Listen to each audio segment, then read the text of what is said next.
Amaka, welcome to Lagos. We don't do young boys over here. We follow Alhaji. We follow senators and sugar daddies. Shake that ass, Amaka. That ass is money. Help me, please. The maggots are coming out of my vagina. Please stop the maggots. They have used her. All these Lagos girls following Alhaji. God forbid, my dear. It's only God that can help you. Oh, it's God forbid! They said she was used for rituals. They said the Alhaji took her glory. They said blood money has a price. But the truth started long before the maggots. It started with two girls, one small room and one big dream called soft life. This is the story of Chioma and Sandra and how Lagos changed everything. Sandra and Chioma arrived in Lagos. The bus stopped at Oshodi. Smoke, noise, dust, horns everywhere, vendors shouting. Sandra looked around. Her eyes were wide. Chioma, Lagos is bigger than I imagined, he said. Chioma shook her head. It is dangerous too. We need to be careful. But Sandra didn't listen. Careful? Careful is boring. I want soft life. I will not struggle the way I did in Benin. Chioma and Sandra came to Lagos the same year. Both of them were from Benin. Both of them were tired of poverty. Both of them wanted what they called soft life. Sandra was the louder one. She liked attention. She liked nice things. She liked when people turned to look at her. Chioma was calmer. She laughed easily. She believed in love. They started in a small room in Iyana, Ipaja. No AC, shared bedroom, mosquito disturbing them at night. But every evening, they would sit on the bed scrolling through Instagram. See this girl, Sandra would say, just 23, and she bought Benz. Chioma would shake her head. God, when? Sandra had one answer. We cannot suffer forever. After 1 year in Lagos, Sandra changed. She met new friends in Lekki, girls with long wigs, heavy makeup, tiny waist and big hips. BBL baddies, they called themselves. Sandra started going out more. Clubs, beach houses, yacht parties. Then one day, she told Chioma, Chioma, I am traveling. Chioma said, traveling to where? Turkey. For what? Sandra smiled and touched her flat tummy. I want to upgrade. Chioma didn't understand at first until Sandra showed her pictures of BBL bodies. You are too slim. Lagos men like shape. So Sandra traveled to Turkey for her BBL. 3 months later, Sandra came back. She was looking different. Tiny waist, big hips, flat stomach. Her picture went viral among their cycle. Money started coming. New phones, new apartments in Lekki, new friends. Chioma moved in with her. Life changed fast. It was at a birthday party in Victoria Island that Sandra met Alhaji Bello. He was wearing a white abada, big gold ring and a quiet smile. He did not talk too much, but when he spoke, everybody listened. He watched Sandra carefully. Later that night, he called her to sit beside him. You are beautiful, he said calmly. Sandra smiled. She was used to that, but something about him felt heavy. When he sent her 500k the next morning, her fear disappeared. Chioma was shocked. For just one night party, Sandra laughed. Welcome to Lagos. At first, everything was sweet. Alhaji rented a better apartment for Sandra in Ikape. Furnished, clean, big mirrors everywhere. He liked visiting at night, but there were rules. No questions about his family, no calling him too much, and no posting about him. And sometimes, trained requests.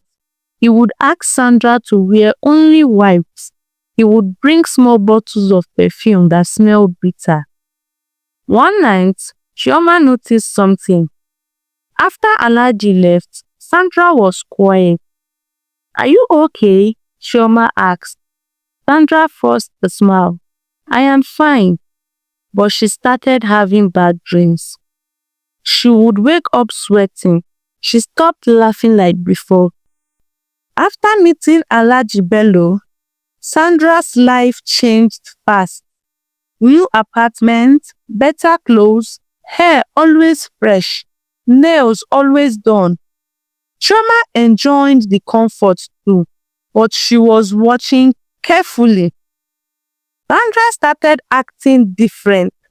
She was always on the phone at 9.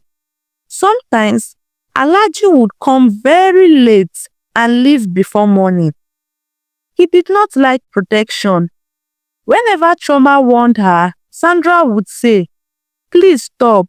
He wants me to go back to Iyana Ipaja." But slowly, Sandra's body started reacting. It began with itchy, then burning pain, then small wounds. She hid it from Chioma. She bought drugs from the pharmacy.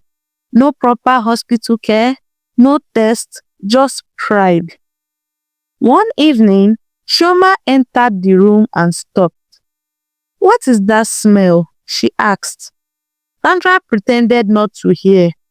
The smell became stronger each day. Sandra started walking slowly. She couldn't sit properly. At night, she cried quietly. But outside, on Instagram, she was still posting, "Living my best life." One afternoon, Chioma went downstairs to buy bread. Sandra was inside the bathroom. Then suddenly, a loud scream, the kind that makes your heart jump. Chioma ran upstairs. Sandra rushed out of the bathroom, shaking, tears everywhere. "Chioma, help me, help me." She fell on the floor of the compound. Her wrapper loosed. Chioma froze in shock.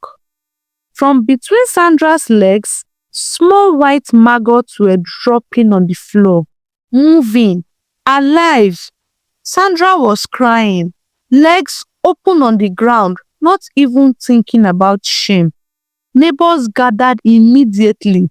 Women shouted, "God forbid! Jesus have mercy! They have used her. That Alhaji has used her for money ritual."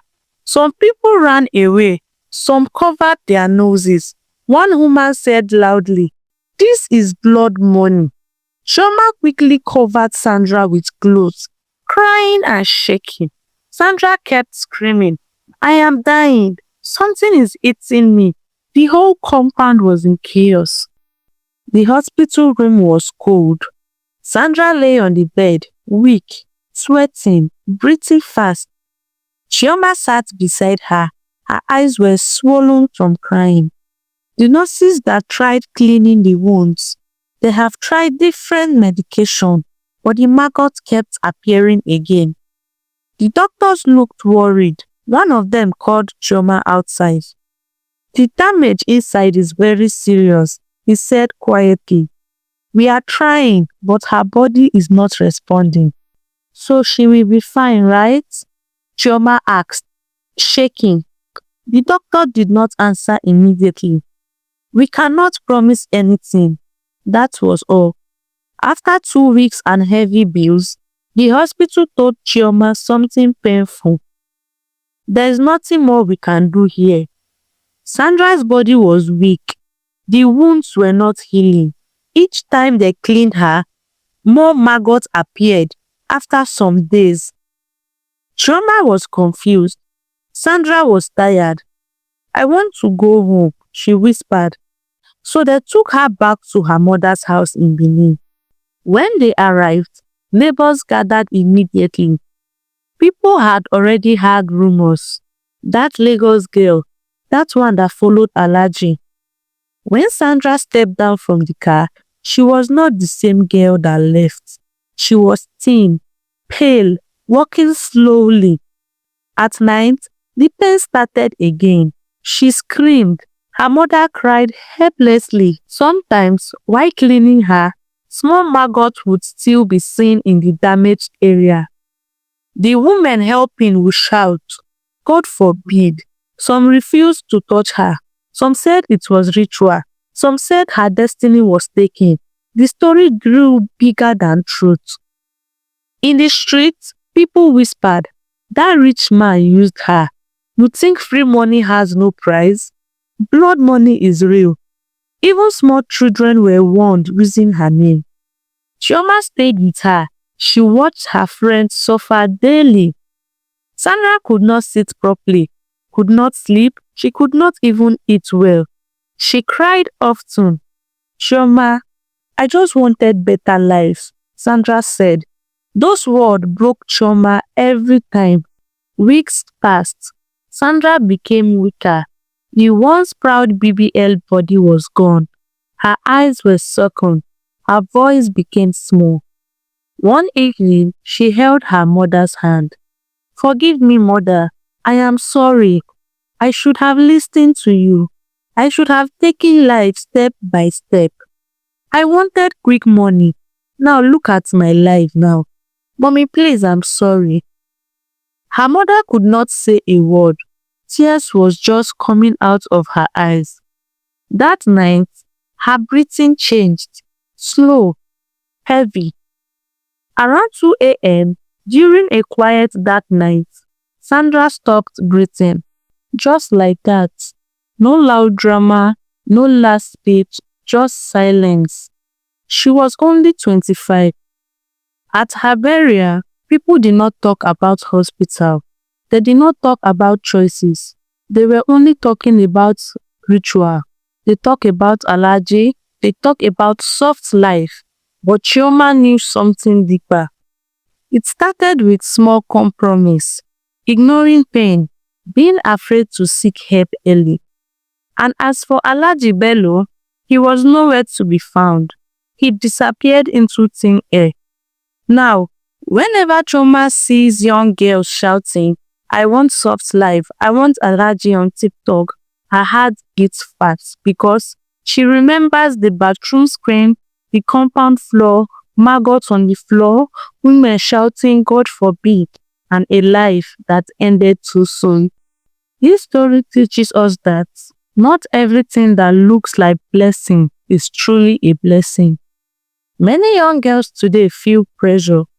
Pressure to look rich, pressure to post soft life online, pressure to compete with others.